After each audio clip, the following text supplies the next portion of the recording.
guys! Welcome back sa panibagong vlog. And ngayon, it's Saturday, October 26 or 27, 28. Basta yun. Actually, marami nagtatanong sa inyo about sa studio room update, and then also kung magkano yung mga nagastos namin bago kami nakalipat dito. Well, actually, yung palagi ko lang naman sinasabi is kung magkano yung rent dito, which is yung 40,000 dirhams per year. Pero hindi ko na-discuss kung magkano pa yung binayaran namin dito bago kami nakalipat. May bago nga pala kami ngayong baby, si Katchupoy. Yan po, siya po siyang Scottish Fold. Sabi mo, meow meow. Meow meow. Ito. Actually, pa si Catriona, nandiyan, nagtatago pa rin.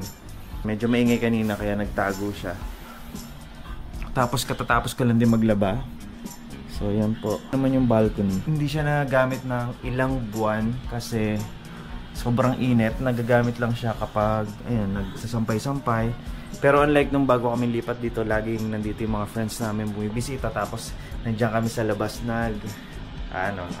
nag-happy-happy, nag-shot-shot. And then yung mga yon. So ngayon, nag-prepare akong list.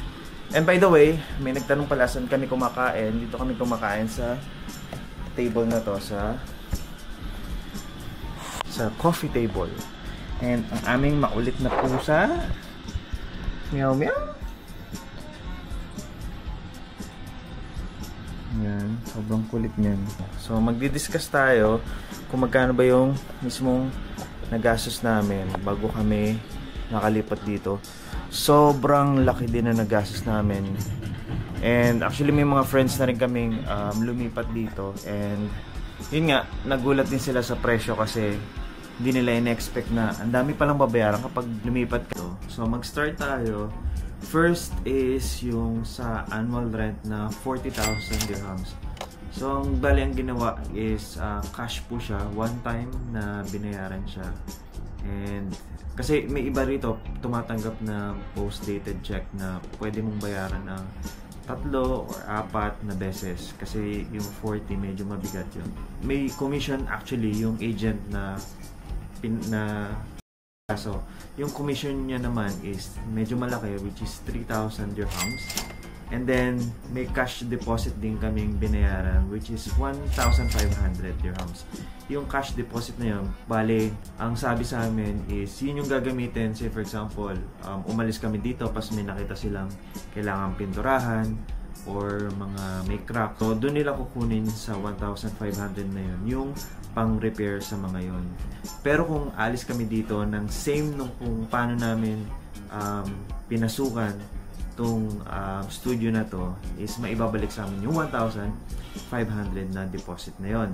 So additional din po dyan is yung ijari saka yung dewa. So yung dalawa na yon, isang beses na lang namin binayaran, which is nasa 2,130 deposit po yon. So ang alam ko is kapag umalis kami dito, pwede pa rin namin makuha ulit yon. Tama ba? Yung curtain, medyo mahal yung cortina na yan kasi walang cortina yan. Yung cortina is nagkakahalaga ng 1,200 dirhams. Black curtain siya na may parang silhouette something. So yun. And then meron din kaming gas deposit kasi gumagamit kami ng gas. Hindi po siya electric. So yung gas na dineposit namin is 600 dirhams. So kapag umalis kami, maibabalik naman yung 600 din na yun. So bali yung binayaran namin sa mismong paglipat pa lang is 48,430 dirhams. Isa pong bagsakan lahat yon. Hiwalay pa po dyan yung mga binili namin para talagang maayos kaming makatira dito. Pagkatapos bumili pa kami ng bed frame, mismong bed, etong sofa, yung aming yung coffee table na ginagamit namin din dining area.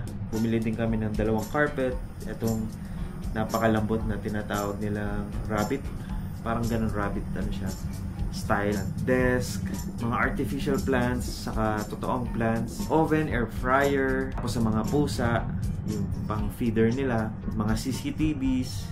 Sobrang dami din namin ginawa para maka-stay kami dito ng maayos.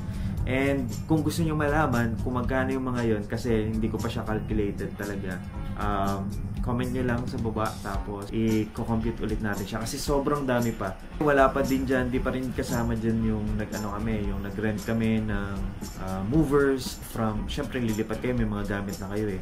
So yung mga movers na yun, medyo mura lang namin nakuha, nasa 150 lang from sa area namin dati, which is yung JBR, from JBR to Maidan.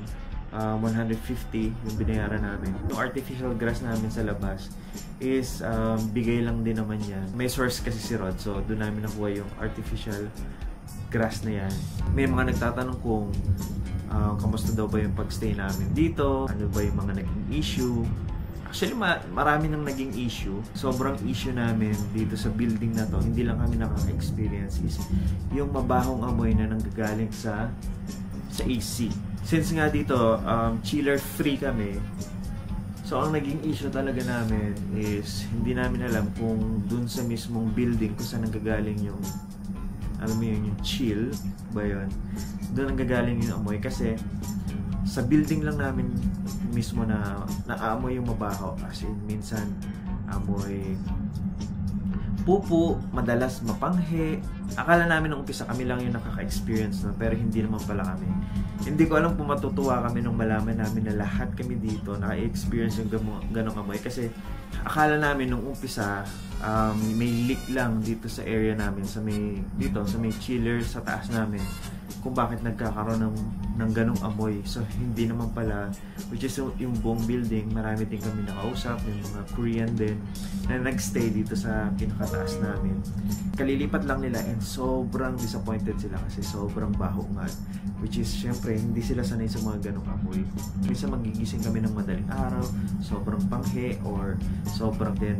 Ang ginagawa namin is nag-i-spray kami dito sa exhaust, kasi connected naman siya, dalawa siya, exhaust saka yung mismong bumubuga ng AC. Sa exhaust doon kami nag-spray ng mga pabango, pero minsan kapag hindi talaga, pero every time naman talaga nag-spray kami. Kaya nga si Rod nag-invest siya ng maraming aroma diffusers, humidifier, yung mga nagbubuga ng may scent, kasi nga hindi mo alam kung kailan siya aamoy, hindi siya consistent na gantong oras babaho siya, hindi ganun. Yung ginagawa naman ng mga iba namin nakausap is sobrang gastos nila sa scented candles.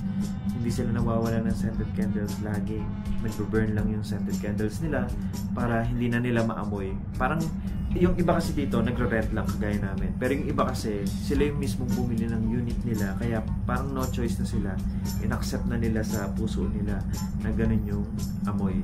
And hindi namin alam kung lilipat kami kasi mag-expire yung namin by next year sa February, so hindi namin alam kung lilipat kami or magstay kami dito dahil dun sa amoy. Pero sana ma-solve na yung issue, para naman mahirap kasi maglipat eh. Sobrang, alam mo yun, dami na namin gamit dito, and alam namin pag naglipat kami mahirapan lang din naman kami. Pero sana ma-solve na yung issue ng amoy kasi buong building yung affected.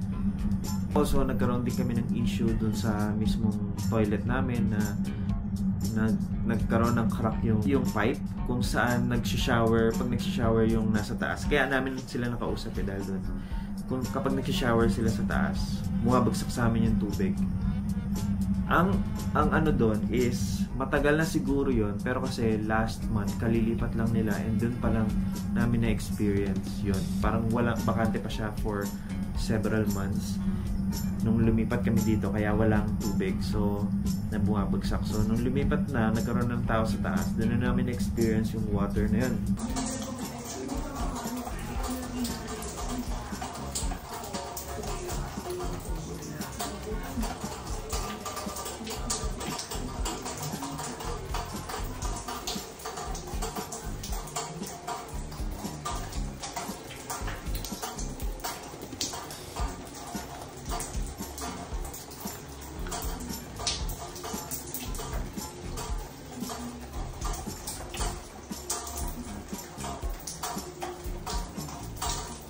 Akala namin sa AC lang, kasi nga kaya pinapatay namin yung AC. Akala namin, di ba kapag yung AC sobrang nag-freeze na yung area somewhere doon, alam mo yun, parang yung tubig is mag-overflow na lang. Hindi pala. Talagang may ano doon. So, nagpagawa, pinagawa pa namin. Alam mo, mahal din yung paggawa na yon. Actually, isa pa yon, yung maintenance dito, sa contract, basahin yung mabuti yung contract nyo. Pero kasi minsan, nakalagay doon na kapag yung ipapagawa is nasa around 1,000 dirhams, sagot ng owner mismo yung paggawa, yung gastos. Pero kapag below that, ikaw yung sasagot.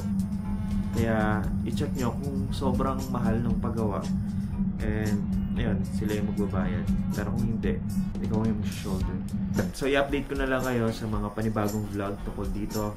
And, siguro yung next vlog is kung magkano yung mga nagastos pa rin namin dito. Para may idea lang kayo kung mag-invest din ba kayo ng mga furnitures, kung bibili kayo ng second hand, or kasi marami naman nabibiling second hand din, or brand new. So, yun lang. So, salamat sa panonood. Sana may natutunan kayo dito sa vlog na to. And see you on the next vlog. Si Catriona hindi Catriona!